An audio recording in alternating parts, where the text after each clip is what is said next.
이른 아침부터 저희들을 이 복된 교회의 복된 자리에 불러주심을 먼저 감사를 드립니다. 주님, 저희의 죄를 위하여 화목제로 그 아들을 세상에 보내신 하나님, 그 놀라우신 사랑을 어찌다 형용할 수 있겠습니까? 다만 머리 숙여 감사와 찬송과 기도로 주님을 경배하오니 받아 주시옵소서. 참 좋으신 하나님, 저희는 주님의 은혜와 사랑을 망각하고 심히 근심하며 낙심하기도 하고 하나님의 심판이 있다는 사실조차 잊고 살 때가 너무 많았습니다. 주님의 피 묻은 십자가 앞에서 진정으로 회개하오니 용서하여 주시고 전적으로 주님을 의지하는 삶이 되게 하여 주시옵소서. 사랑의 하나님, 이 시간 저희 모두가 하나님의 놀라우신 사랑 한복판에 있음을 느끼며 화목자민이 되셨던 주님을 더욱 사랑하기를 원합니다. 화목의 십자가를 끄라는 삶이 되기를 원합니다. 그 십자가를 붙드는 삶이 되기를 원합니다. 주여, 저희의 심령을 붙들게 하여 주시옵소서. 그리고 저희 교회를 사랑하사 지금까지 지켜주심을 또한 진심으로 감사를 드립니다. 많은 복을 받고 살아온 주, 이제부터는 하나님 아버지께 영광 돌리는 일만 하고 사는 저희들 모두가 다 되게 하여 주시옵소서. 세계 복음을 위하여 기도하게 하시고 선교하게 하여 주시옵소서. 또한 우리나라 우리 교회를 위하여 기도하게 하시고 모든 안됨이 이젠 잘되는 바뀜으로 되게 하여 주시옵소서.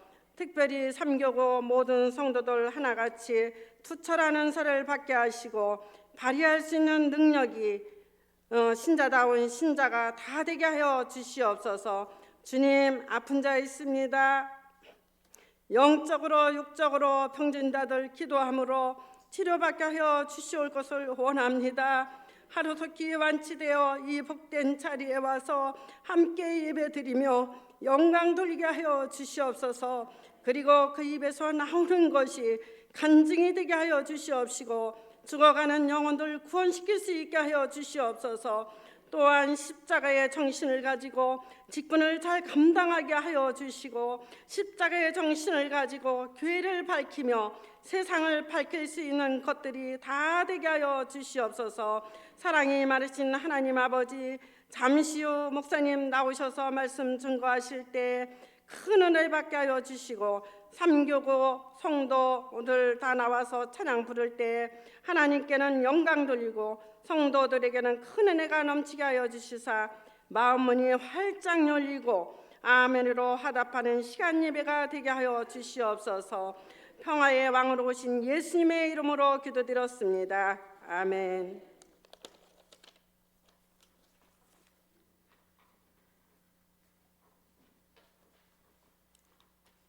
오늘 은혜 받으실 말씀은요, 마태복음 1장 1절에서 16절까지의 말씀입니다. 마태복음 1장 1절에서 16절까지의 말씀입니다. 한 절씩 교독하시겠습니다. 아브라함과 다윗의 자손 예수 그리스도의 계보라.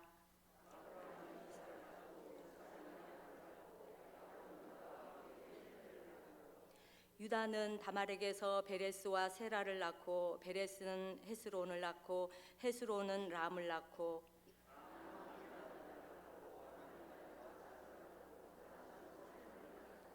살몬은 라합에게서 보아스를 낳고 보아스는 룻에게서 오벳을 낳고 오벳은 이새를 낳고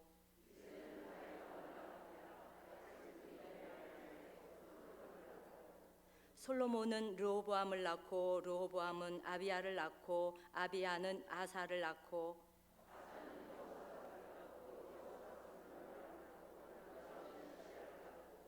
우시아는 요담을 낳고 요담은 아하스를 낳고 아하스는 히스기야를 낳고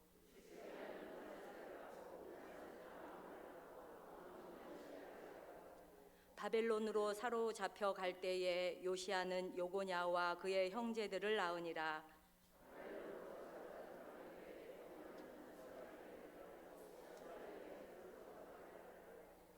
스룹바벨은 아비웃을 낳고 아비웃은 엘리야김을 낳고 엘리야김은 아소르를 낳고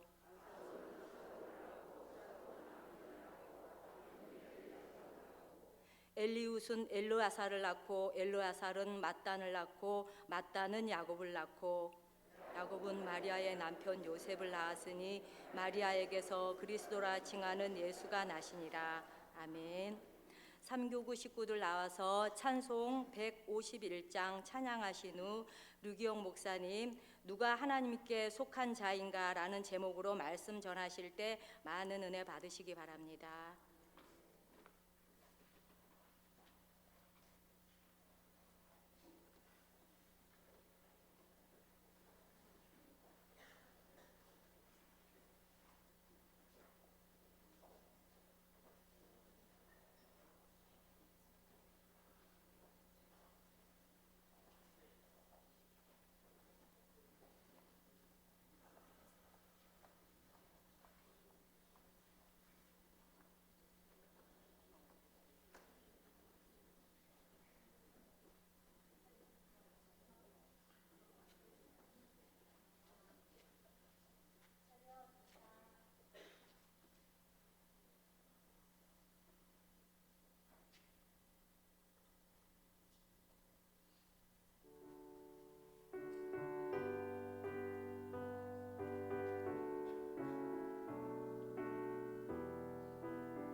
귀한 은혜의 찬양 감사드립니다.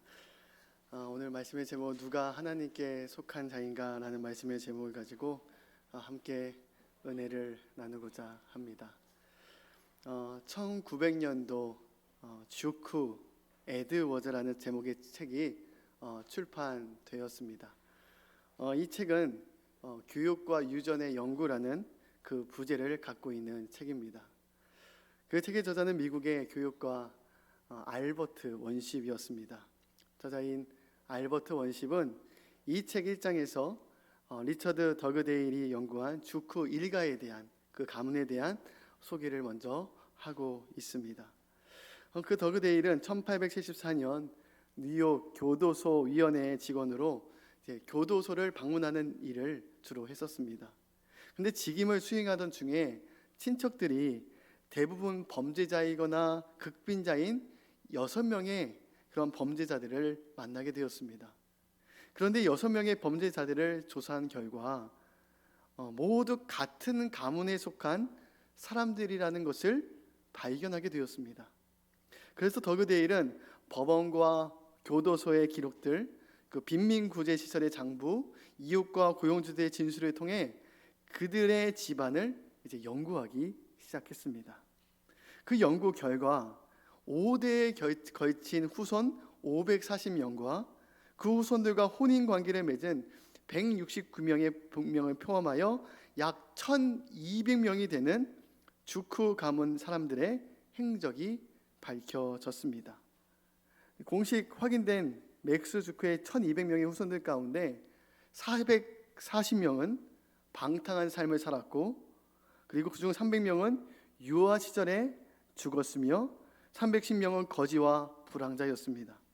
그리고 190명은 창녀, 130명은 유죄 판결을 받은 범죄자, 100명은 알코올 중독자, 60명은 습관성 절도범이었으며 55명은 더러운 일의 희생자, 7명은 살인자로 나타났습니다. 이 가문은 여러 문제로 가득했습니다. 어떻게 된 일인지 사회에 긍정적으로 기여한 사람들을 찾을 수가 없었습니다. 오히려 세상에 부담만 가중시키는 사람들 뿐이었습니다. 맥스 주크는 하나님을 믿지 않는 불신자였습니다. 그는 아버지로서 후손들에게 부정적인 영향을 끼쳤습니다. 맥스 주크는 현재만을 생각하며 자유분방하게 살았다고 합니다. 하루하루 즐기는 것이 낙이었고 하나님 없이 자기의 즐거움과 만족만을 위해 살았던 자였습니다. 자기 자신을 위해 사는 육신적인 사람이었습니다. 결국 그의 후손들은 가난하고 힘든 현실에서 도피하기 위해 범죄를 저지르는 사회에 폐를 끼치는 사람들이 되고 말았던 겁니다. 그리고 그 책의 제2장부터 11장에서 원십은 제2화 대조에서 조나단 에드워즈라는 가문을 소개하며 그와 18세기에 동시에 살았던 주크 일가와 비교 대조를 하며 설명하고 있습니다. 1897년 원십은 자신이 회원으로 활동했던 학회의 요청으로 에드워즈 가문을 연구하게 되었습니다. 그 에드워즈는 경건한 가문에서 출생하였고 신실한 믿음의 사람이었던 아내 사라 피에르폰트와 결혼을 했습니다. 그들 부부는 마음을 같이하여 후손들에게 믿음의 좋은 유산들을 남기고자 했습니다. 에드워즈는 1940년 영적 대각성 운동의 주역이 되었으며 19세기 유럽 세계까지 인정받는 신학자요 사상가가 되었습니다. 조나단 에드워즈는 23살에 목사 안수를 받고 노튼햄튼에서 25년간 목회를 했으며 그 말기에는 인디언 호피족을 위한 선교사를 살다가 말년에 총장과 목사로 사역을 마치게 되었습니다. 그로부터 140년이 지난 후에 에드워즈 일가는 1,400명의 이상으로 성장을 했습니다. 에드워즈 가문을 이제 조사한 결과 에드워즈 가문에 속한 1,400명 중에 대학을 졸업한 이가 285명이었고 그들 중에서 13명이 대학 총장을 그리고 65명의 교수가 배출되었습니다. 목사, 신학자, 선교사가 된 사람들이 100여 명, 변호사가 된 사람이 100여 명, 또한 판사가 된 사람이 30여 명이나 되었습니다. 또한 그들의 후손 중에는 부통령이 1명, 상원의원이 3명, 주지사가 3명, 시장이 3명, 군대 장교가 75명이나 나오게 되었습니다. 이처럼 조나단 에드워즈는 기독교 가정에서 신앙과 교육을 중시하며 성장했습니다. 그리고 그는 그런 믿음과 신앙의 자세를 자녀들에게 물려주어 사회에 기여하고 사람들로부터 칭송받는 후손들로 이어갈 수 있게 되었던 겁니다. 그들은 누구나 할 것 없이 사회에서 긍정적이며 생산적인 기여를 하는 사람들이 되었습니다. 이 두 가문에 대한 조사를 통해 우리가 보이지는 않지만 자손들에게 흘러내려오고 있는 것들이 있음을 알 수가 있습니다. 원심은 이 두 가문을 비교하며 경건한 믿음의 가문과 그렇지 못한 가문 안에 조상으로부터 흘러내려오고 있는 긍정적, 부정적인 요소들이 있음을 분명히 보여주고 있습니다. 조나단 에드워즈 자손들은 하나님의 말씀과 믿음이 이 가문을 통해서 흘러내려오고 있습니다. 그 믿음의 한 사람을 통해 자녀들이 축복을 받습니다. 한 사람이 하나님 앞에 영적으로 믿음으로 바로 서니 그 영적인 축복과 육신적인 축복이 그와 그의 자손들에게 흘러내려가고 있다는 것입니다. 여러분, 성경에서도 그 근거에 대해서 분명하게 말씀하고 있습니다. 신명기 5장 9절 10절 말씀 함께 봉독하도록 하겠습니다. 그것들에게 절하지 말며 그것들을 섬기지 말라. 나 여호와 저를 뜻하는 하나님인즉 나를 미워하는 자는 죄를 갚되 그로부터 아들에게로 3, 4대까지 이르게 하거니와. 10절입니다. 나를 사랑하고 내 계명을 지키는 자에게는 1000대까지 은혜를 베푸느니라. 아멘. 여러분, 위의 말씀은 하나님께서 모세에게 주신 말씀입니다.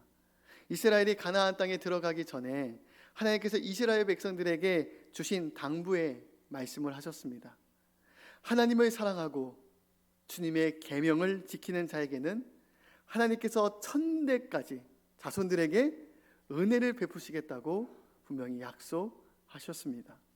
그러나 하나님을 떠나 우상을 섬기는 자들, 즉 돈을 사랑하고 자기를 사랑하는 그 우상에 빠져 사는 자들에게는 하나님께서 3세대까지 그 죄를 갚으시겠다고 말씀하셨습니다.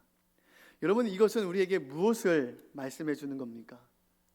우리의 신앙이, 우리의 믿음이 내 자신뿐만 아니라 우리의 자녀들, 우리의 손주들, 우리의 후손들에게까지 영향을 미친다는 것입니다. 우리의 믿음과 신앙은 우리 자신만의 것이 아닙니다. 우리의 믿음과 신앙이 위에서부터 아래로 내려간다는 것입니다. 그래서 내 마음과 내 신앙을 잘 지켜나가는 것이 우리 자녀들과 자손들을 복되게 하는 통로가 되는 것입니다. 여러분 자녀들에게, 여러분 후손들에게 하늘의 축복과 땅의 축복을 흘려보내는 부모가 되시겠습니까? 아니면 자녀들에게 부정적인 것들, 죄된 것들을 흘려보내는 부모가 되시겠습니까? 여러분 창세기에서도 믿음의 계보와 육신적인 계보에 대한 말씀이 나와 있습니다. 아담과 하와 이후에 이 둘 사이에서 가인과 아벨, 이 두 아들이 태어나게 됩니다. 그런데 가인과 아벨 이 둘은 하나님 앞에 드리는 예배로 인해 한 갈등과 문제가 일어나게 됩니다. 하나님이 가인의 제사는 받지 않으시고 아벨의 제사만 받으신 겁니다. 근데 그로 인해 가인은 아벨을 시기하고 미워하기 시작합니다. 근데 그 미움이 자라 증오가 되어 결국 동생 아벨을 돌로 쳐 죽이는 끔찍한 죄를 저지르고 맙니다. 가인은 이 죄로 인해 하나님의 언약에서 떠나 이 땅에서 유리하며 방황하는 인생으로 바뀌게 됩니다. 가인 이후에 태어난 자손들, 그의 후손들의 계보가 창세기 4장에 기록되어 있습니다. 가인의 불순종과 죄악의 얼을 물려받은 그들의 후손들이 이어져 내려오고 있습니다. 그들은 하나님의 말씀에서 떠나 세상의 힘을 믿고 의지하는 자들이 됩니다. 창세기 4장 16절 18절 말씀에 보면 우리 가인의 자손에 대한 이야기가 나와 있는 함께 봉독하도록 하겠습니다. 가인이 여호와 앞에서 떠나 에덴 동쪽 노 땅에 거주하더니 아내와 동침함에 그가 임신하여 에녹을 낳은지라. 가인이 성을 낳고 그의 아들의 이름을 성을 이름하여 에녹이라 하니라. 에녹이 이랏을 낳고 이랏은 무후야일을 낳고 무후야일은 무두사일을 낳고 무두사일은 라멕을 낳았더라. 아멘. 이렇게 가인의 죄의 얼을 물려받은 육신적인 사람인 가인의 후손들이 계속 이어져 내려오고 있습니다. 그런데 이에 반해 하나님은 아벨의 죽음 이후에 아담과 하와에게 또 다른 자녀를 선물로 주셨습니다. 하나님이 주신 아들의 이름은 바로 셋이었습니다. 대신 주셨다라는 그 이름의 뜻과 같이 하나님은 셋을 통해서 하나님의 경건한 믿음의 후손들을 이어가셨습니다. 창세기 5장 6절 7절 말씀 함께 봉독하겠습니다. 셋은 105세에 에노스를 낳았고 에노스를 낳은 후 807년을 지내며 자녀들을 낳았으며 아멘. 이렇게 창세기에는 계보에 대한 이야기가 나오고 있습니다. 하나님의 언약과 거룩한 신앙을 계승하는 그 믿음의 셋의 가문과 하나님을 떠나 죄를 물려주고 있는 육신적인 가인의 가문이 상반돼서 이어져 내려오고 있습니다. 우리는 어떠한 믿음의 계보 안에 들어가야 할까요? 또한 나로 인해 내 자녀 세대와 내 후손들이 어떠한 믿음의 축복 안에 들어가야 할까요? 바로 믿음의 계보 안에, 구원받는 경건한 계보 안에 들어가야 할 줄로 믿습니다. 여러분 오늘 본문 말씀을 보면 아브라함으로부터 예수 그리스도까지 이어지는 거룩한 계보에 대한 말씀이 나옵니다. 왜 하나님은 신약 성경 첫 시작인 마태복음 1장을 이 예수님의 계보로부터 시작하고 있을까요? 하나님은 죄악으로 인해 무너진 이 땅을 구원하고자 하신 그 약속과 뜻을 구약의 여러 선지자를 통해서 지속적으로 약속해 주셨고 말씀해 주셨습니다. 구약은 앞으로 메시아 예수 그리스도를 통해서 성취될 하나님의 구원의 약속을 말씀하고 있습니다. 그리고 신약은 이제 예수 그리스도를 통해 성취된 하나님의 구원 약속을 말씀하고 있습니다. 신약의 첫 장인 마태복음 1장을 예수님의 계보로 시작하고 있는 것은 예수님이 하나님께서 오랫동안 계획하시고 약속하신 그 메시아가 어떻게 준비되고 이어져 내려오고 있는지를 말씀해 주신 것입니다. 신약의 첫 시작을 구약에서 지속적으로 약속하셨던 그 메시아, 우리를 죄에서 구원하실 예수님이 어떻게 오시게 되었는지, 아브라함과 다윗에게 약속하신 그 뜻이 어떻게 성취되었는지를 분명히 말씀하고 있습니다. 여러분, 그 시작을 아브라함부터 시작하고 있습니다. 창세기 12장 2절 3절 말씀 함께 봉독하도록 하겠습니다. 내가 너로 큰 민족을 이루고 내게 복을 주어 내 이름을 창대하게 하리니 너는 복이 될지라. 너를 축복하는 자에게는 내가 복을 내리고 너를 저주하는 자에게는 내가 저주하리니 땅의 모든 족속이 너로 말미암아 복을 얻을 것이라 하신지라. 아멘. 하나님께서 아브라함에게 약속하신 이 말씀은 아브라함 시대에 성취되지는 못했습니다. 사실 하나님께서 아브라함에게 약속하신 이 약속은 아브라함이 아닌 먼 미래를 보시며 하신 하나님의 약속이었습니다. 하나님은 드디어 아브라함에게 약속하신 그 때가 참에 독생자 예수 그리스도를 아브라함의 혈통을 통해서 이 땅에 보내심으로 그 약속을 성취하셨다는 겁니다. 그리스도를 아브라함의 자손이라고 소개함으로써 예수님이야말로 온 세상의 복을 가져다 줄 참된 복의 근원이라고 소개하고 있는 겁니다. 그런데 이 거룩한 하나님의 아들, 이 예수님의 계보 안에 조금 이해하기 어려운 이름들이 올라와 있습니다. 예수님의 가문이라면 경건한 그 계보 안에 흠이 있거나 허물이 있는 사람이 들어오면 안 되지 않겠습니까? 죄가 없는 의로운 사람들만 채워져 있어야 되지 않을까요? 그런데 예수님의 계보 안에 몇몇 사람들의 이름을 보면 인간적으로 이해하기 어려운 죄인들의 이름, 특별히 여성의 이름이 거론되고 있습니다. 다말, 라합, 룻, 이러한 여인들의 이름이 기록되어 있습니다. 그런데 사실 이 가문과 계보에 올라가 있는 이름들을 보면 모두 남성들의 이름만 기록되어져 있습니다. 아브람, 이삭, 야곱, 유다 모두 하나님의 씨와 약속을 이어받은 남성들의 이름만이 올라와 있습니다. 아내의 이름은 거론되어 있지 않습니다. 아브라함이 그의 아내 사라를 통해 이삭을 낳고 이삭이 그의 아내 리브가를 통해서 야곱을 낳고, 성경은 이런 식으로 아내의 이름을 기록하지 않았습니다. 그저 아브라함이 이삭을 낳고 이삭이 야곱을 낳고, 이런 식으로 그 계보가 이어져 내려오고 있습니다. 그런데 이렇게 계보가 내려오다가 주목할 만한 5명의 여성의 이름이 기록되어 있습니다.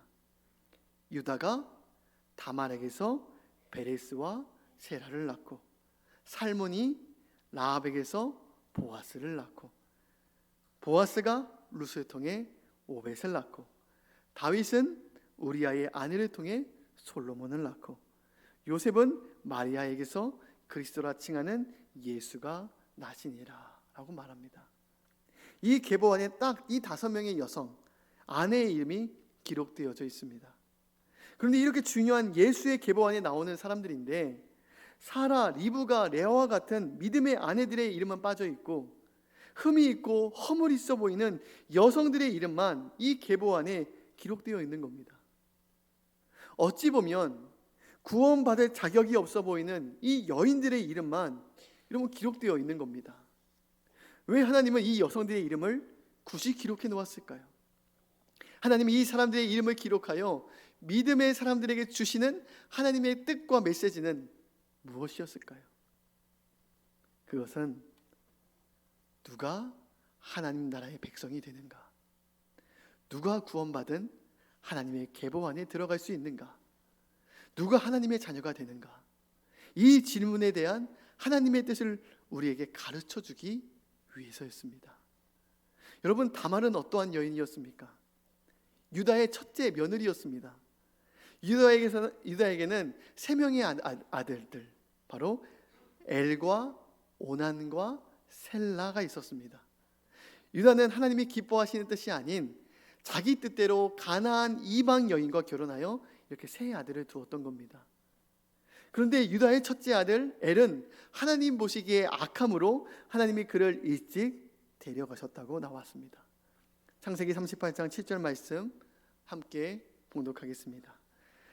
유다의 장자 엘이 여호와가 보시기에 악함으로 여호와께서 그를 죽이신지라.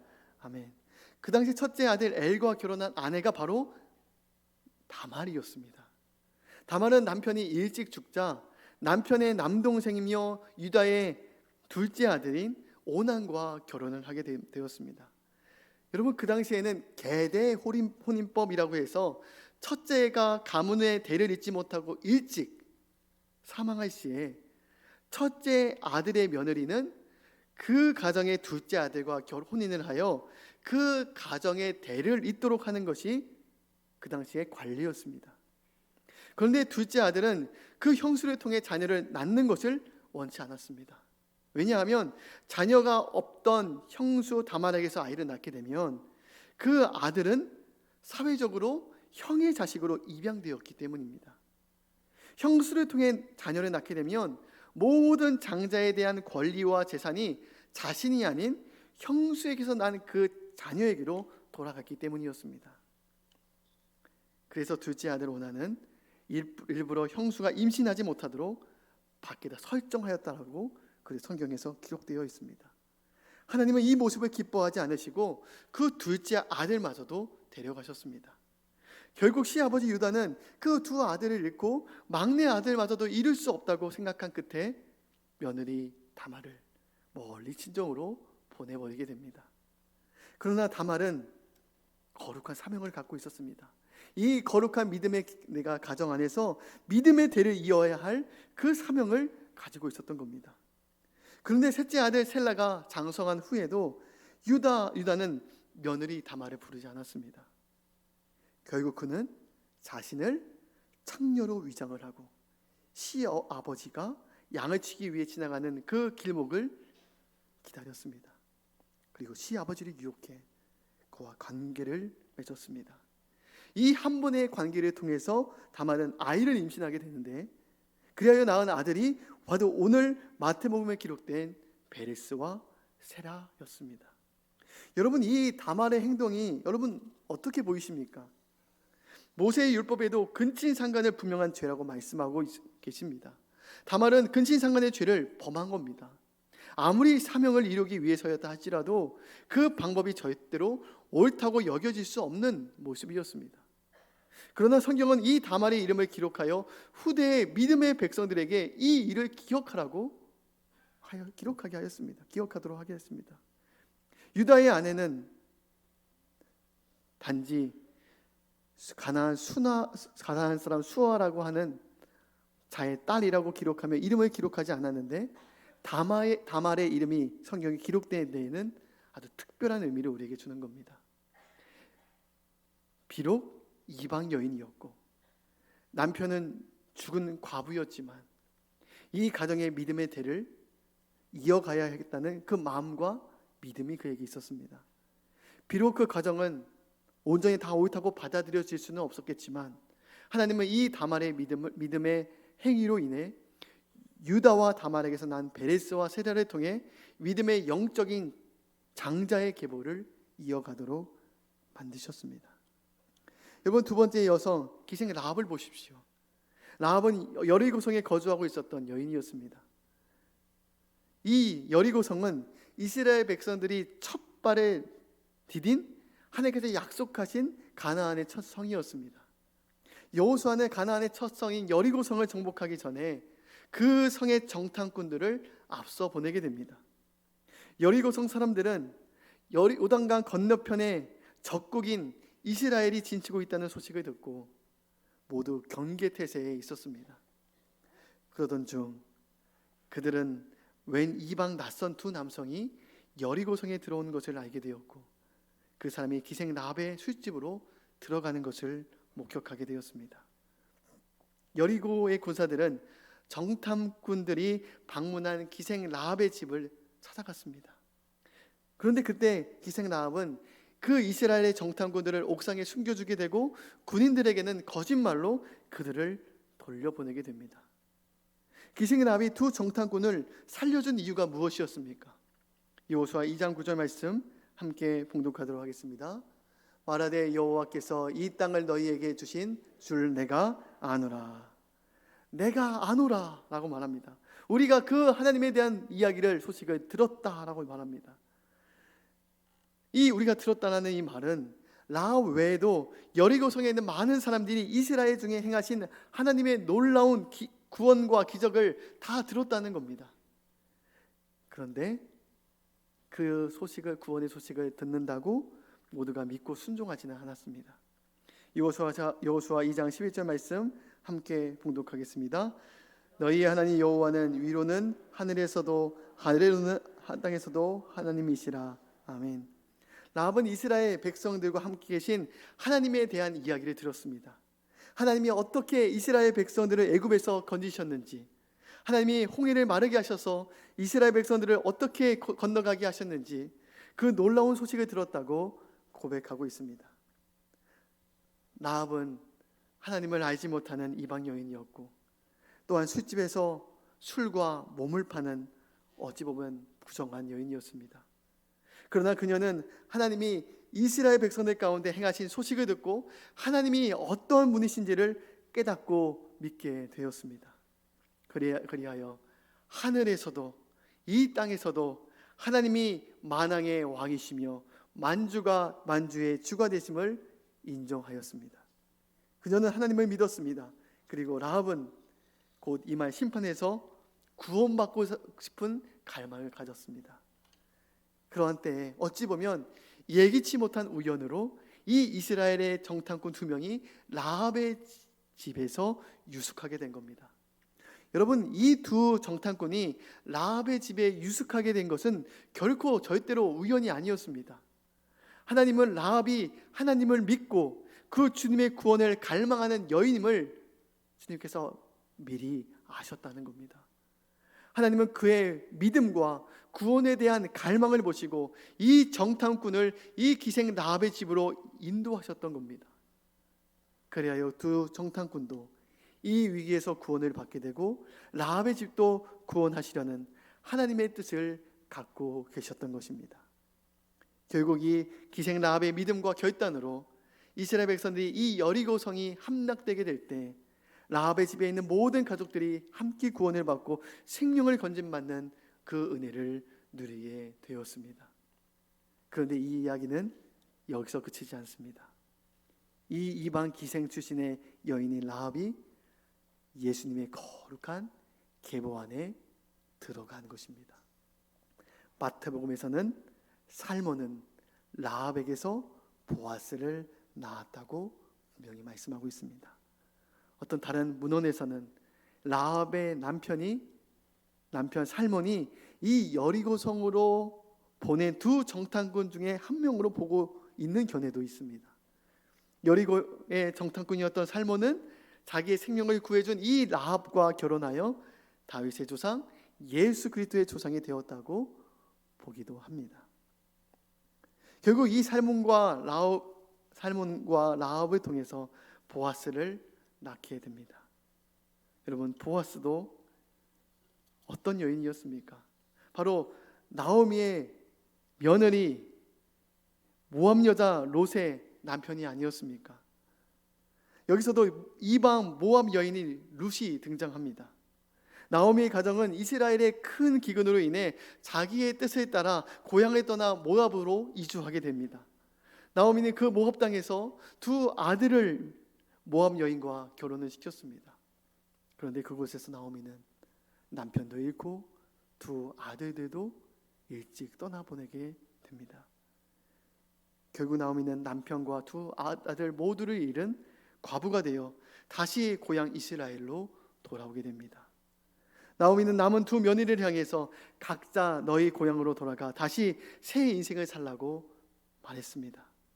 그러나 그 며느리 중 롯은 어머니와 평생 함께 하겠다고, 어머니를 평생 보필하며 살겠다고 고백하며 그와 동행하며 이스라엘로 내려오게 됩니다. 그때 룻의 입술에서 고백되어지는 말이 어머님의 하나님이 나의 하나님이 되고라는 고백이었습니다. 룻기 1장 16절 말씀 함께 봉독하겠습니다. 어머니께서 가시던 곳에 나도 가고 어머니께서 머무시는 곳에서 나도 머물겠나이다. 어머니의 백성이 나의 백성이 되고 어머니의 하나님이 나의 하나님이 되시리니. 아멘. 롯은 그 믿음의 가정으로 들어와 하나님을 알게 되었습니다. 그 여인은 이방인이었지만 하나님을 경외하며 주님을 믿었습니다. 나오미 가정의 믿음의 며느리 가정 안에서 믿음의 며느리에게까지 그 믿음이 흘러가게 되었던 겁니다. 그리하여 룻은 자신의 유익을 구하기 위해 옛 고향으로 돌아간 것이 아니라 평생 어머니를 모시고 하나님과 함께 살겠다고 지금 고백하고 있는 겁니다. 롯은 이방 모압 여인이었지만 어머니의 고향 이스라엘로 돌아와 정성스럽게 어머니를 모시고 힘겨운 삶을 살아가게 됩니다. 그 가정의 경제를 책임질 남자가 없었기 때문에 며느리 롯이 그 가정을 책임지기가 너무나도 힘이 겨웠습니다. 롯은 어머니를 공양하기 위해 추수를 할 때 유대인의 규례를 따라 고아와 과부와 객을 위해 남겨진 그 이삭을 줍기 위해 매일 밭으로 나아갔습니다. 이 어머니를 향한 룻의 효와 하나님을 향한 믿음의 모습이 그 지역의 많은 사람들에게 알려지게 되었습니다. 많은 사람들이 룻을 인정하고 칭찬했습니다. 결국 룻은 이삭을 줍는 그곳 지주인 보아스의 눈에 들어 그와 결혼을 하게 되었습니다. 모압 여인이었던 그녀가 예수 그리스도의 거룩한 계보 안에, 구원 안에 들어오게 되었던 것입니다. 여러분, 창세기에서의 이 계보에 대한 말씀, 그리고 신약의 마태복음 1장에서 예수 그리스도에 대한 계보에 대한 말씀을 통해서 우리에게 주시는 메시지가 무엇입니까? 우리의 믿음과 신앙이, 그리고 기도가 위에서부터 아래로 흘러내려온다는 것입니다. 그래서 우리의 믿음과 신앙이 내 자신의 것만이 아니라 우리의 믿음과 신앙과 기도가 내 자손들에게, 내 후손들에게까지 영향을 미치고 흘러내려간다는 사실을 여러분 꼭 기억하시기를 바랍니다. 여러분, 우리의 믿음을 지켜나가는 것, 이 땅에서 우리의 마음과 우리의 신앙을 지켜나가는 것은 우리뿐만 아니라 우리 자녀들이, 우리의 자손들이 믿음 안에서 복을 받고 하나님 믿음 안에서 세워지는 놀라운 축복의 통로가 되어지는 줄로 믿습니다. 그리고 그 계보 안에 자세히 들여다보면 예수님의 계보 안에 착하고 의롭고 흠없는 사람들이 이름에 기록되어 있는 것이 아니라 흠있고 연약하고 죄 가운데 있었던 수많은 사람들의 이름이 기록되어져 있습니다. 이것은 우리에게 무엇을 말씀해 주는 겁니까? 우리가 비록 죄 가운데 넘어지고 실수하고 흠이 많을지라도 우리가 하나님 앞에 다시 믿음으로 돌아오고 하나님을 전심으로 찾고 우리가 하나님 앞에 경외하는 믿음으로 서게 되면 하나님 우리 세대를 통해서 그 믿음의 물꼬와 축복이 우리의 믿음을 통해서 그 물꼬를 우리에게로 트신다는 하나님의 놀라운 말씀이 이 계보 안에 담겨져 있는 줄로 믿습니다.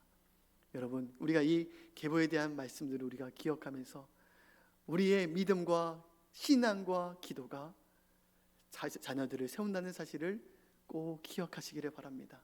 여러분들의 부모님의 기도를 통해서 자녀들이 잠시 무너지고 잠시 넘어질지라도 어머님의 기도를 통해서 아버지의 기도를 통해서 그 믿음의 신앙을 통해서 잠시 넘어질지라도 다시 일어서고 다시 믿음으로 돌아와 하나님 앞에 믿음으로 바로 서는 놀라운 역사가 나타나게 되는 줄로 믿습니다. 잠시 하나님 앞에 떨어져 있는 자녀들이 있다고 근심하고 염려하지 마시기 바랍니다. 끊임없이 깨어서 자녀들을 위해서 기도하고 날마다 믿음으로 하나님 앞에 나아가게 될 때 그 믿음의 축복과 신앙이 여러분들을 통해서 그 자녀들 손주들의 세대까지 그 영적인 축복과 계보가 흘러가게 될 줄로 믿습니다. 이러한 축복을 마음껏 누리며 사시는 저와 여러분이 되시기를 주님의 이름으로 축복합니다. 우리 찬양하고 우리 함께 통성으로 기도하도록 하겠습니다. 우리 사철의 봄바람 불어있고 559장 우리 찬송 부르고 통성으로 기도하도록 하겠습니다.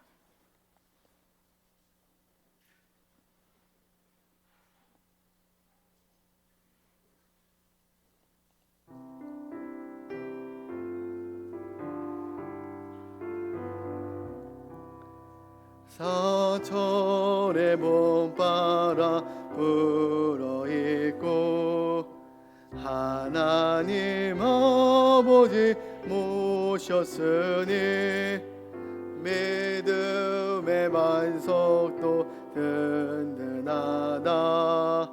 우리 집 즐거운 동산이라. 고마워라 임마누엘 예수만 섬기는 우리 집. 고마워라 임마누엘 복되고 즐거운